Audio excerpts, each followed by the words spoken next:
think will take out Scott Walker, because he's had billions of dollars come in from big oil interests, people like the Koch brothers. They've brought things in, and he is still very, very unpopular.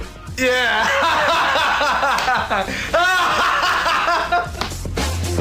Richard Trumka, union heavy, was positively giddy about the prospect of unseating a conservative favorite, Governor Scott Walker from the great state of Wisconsin. Of course, Scott Walker took on the unions in what was a sensible move given the budget calamity facing the state of Wisconsin. He had to close that budget gap, and he did the adult thing in response to the collective bargaining rights of certain unions, and this was something that led to the takeover of the State House. Remember, they had the tambourines going and the bongo drums, and the bathrooms were all stopped up, and this was a cause celeb for MSNBC for weeks, and they thought they had him exactly where they wanted him.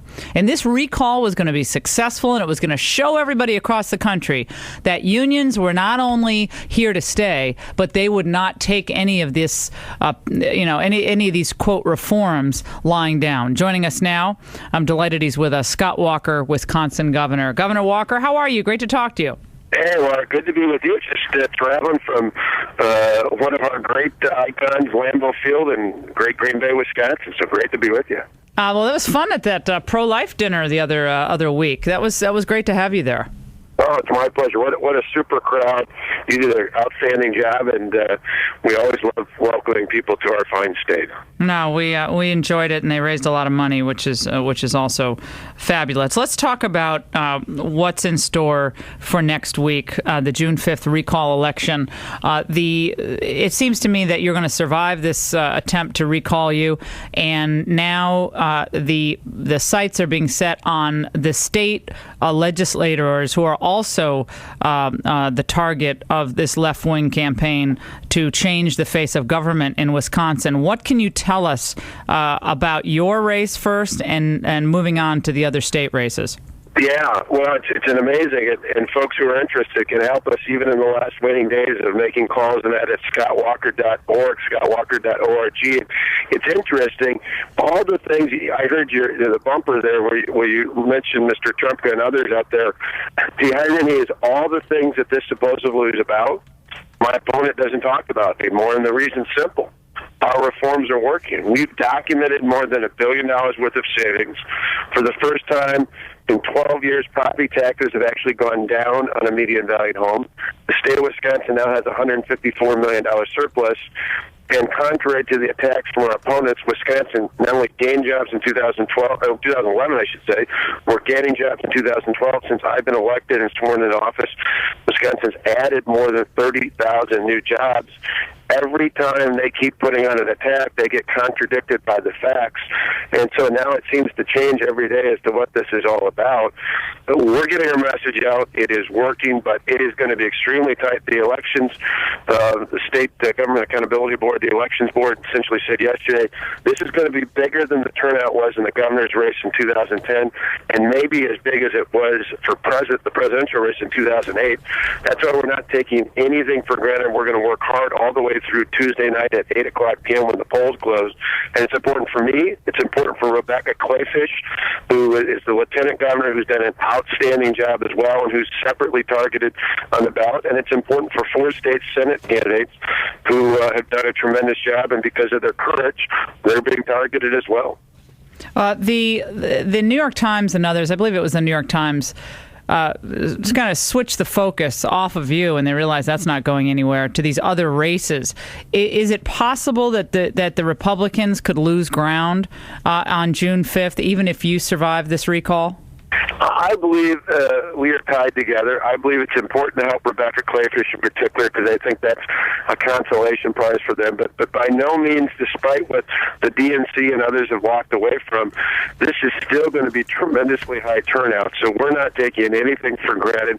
We still think it's an incredibly tight race for me. We think they're going after that. The national public employee unions have poured more money in against me. They poured more money in against Rebecca Clayfish, and they're continuing to run the ads from the front groups for the unions against these 4 senators. I believe, though, if I win, I believe it is hard to imagine, if we have a strong showing next Tuesday, that people who vote for me aren't going to vote for Rebecca Clayfish. They're not going to vote in those 4 Senate districts for those candidates. The main reason it's close in Wisconsin is because Madison is disproportionately out of whack with the rest of the state, in that it's overwhelmingly against me in Madison. That's the home of the University of Wisconsin. That's the home of a vast number of state public employees, and it's the home of a lot of leftovers from the 60s and 70s protests. That is completely, you had about 30 years ago, former Governor Lee Sherman Dreyfus used to say back then that Madison was about 30 square miles surrounded by reality.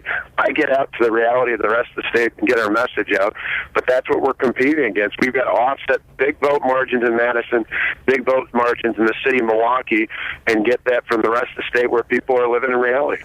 This CBS News has a piece out today referring to this recall election as a test run, and the title of the piece is "Why Wisconsin's Recall Election Matters to Obama and Romney." What's your reaction to that? Do you think this has national implications, given the focus on the presidential race?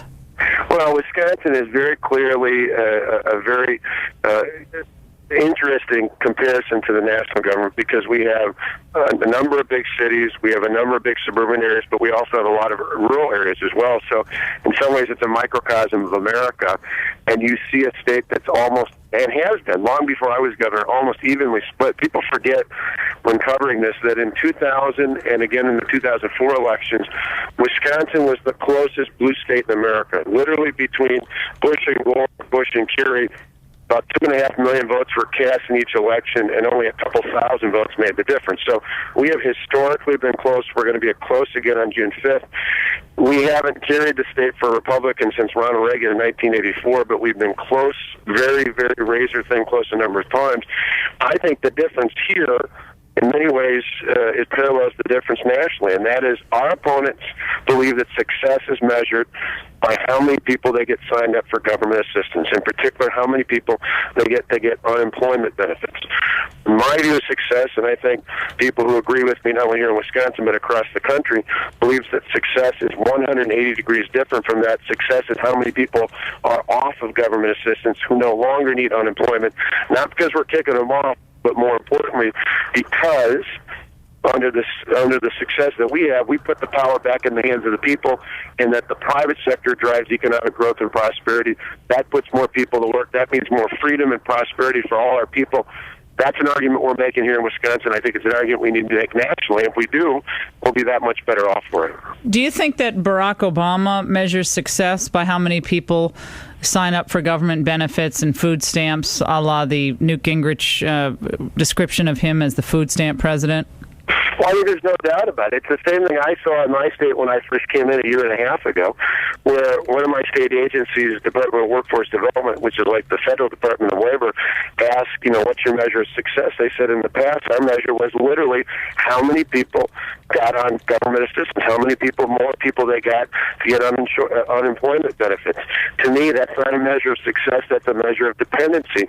And I think overwhelmingly, even the people who today, for whatever reason, are on unemployment, in many cases because of bum luck, because of the economy, overwhelmingly, I believe they, as do most other Americans, believe that they'd be much better off if they were no longer dependent and instead can control their own destiny through a job in the private sector. That's what we're fighting for. In Wisconsin, that's interesting. My opponent has no plan for the budget. He has no plan to get the economy going again. Our plan is to get, and continue to get, government out of the way. It's why in my state 2 years ago, when my predecessor was in place, only 10% of our employers thought Wisconsin was heading in the right direction. Today in Wisconsin, same survey done statewide by the Chamber of Commerce, 94% of our employers believe Wisconsin's heading in the right direction, because they understand that I get it, that people create jobs, not the government. We need that at the state level. We certainly need that at the national level. Have the Romney folks been in touch with you about this recall? Early on, even last year, in the thick of this, Governor Romney was one of the few national figures who called me and was supportive and told me to hang in there. Had gone through tough battles himself, whether it was in the private sector with the Olympics and certainly as governor, and he's talked to me a lot since. But the last month or so, they understand we're hunkered down and getting through this, and I think they're watching, but they know that it's important for us to win, not just politically. I mean, certainly politically it has ramifications on November, but I think more importantly is what it means afterwards. For all of us who care not just about winning, but more importantly about getting things done, having a real impact, a positive impact in people's lives, the real issue here long term is about courage, because I believe that with a few days to go on Tuesday, if we win, when we prevail, it's going to be close, but when we prevail, I think it sends a powerful message in every state house and certainly in our nation's capital. It sends a very clear message to Democrat and Republican officials alike that the public wants elected officials to take tough decisions, to do the right thing, to stand up and do what we all know needs to be done, but sadly far too few have the courage to do. I think when we win, this sends a powerful long-term message that's even more important than what it means for November. It's what it means for after November when we're called to govern, and that's particularly true at the national level where, Lord knows, for the sake of my kids, Matt and Alex, and every other kid and grandkid in this country, and particularly here in Wisconsin, we've got to make the tough decisions so they inherit a better state and ultimately a better country than the one we inherited. When you look at the returns in 2008, we're talking to Governor Scott Walker of Wisconsin facing an attempted recall next week on June 5th. Looking at the results, McCain lost by about 14 percentage points, 42 to 56.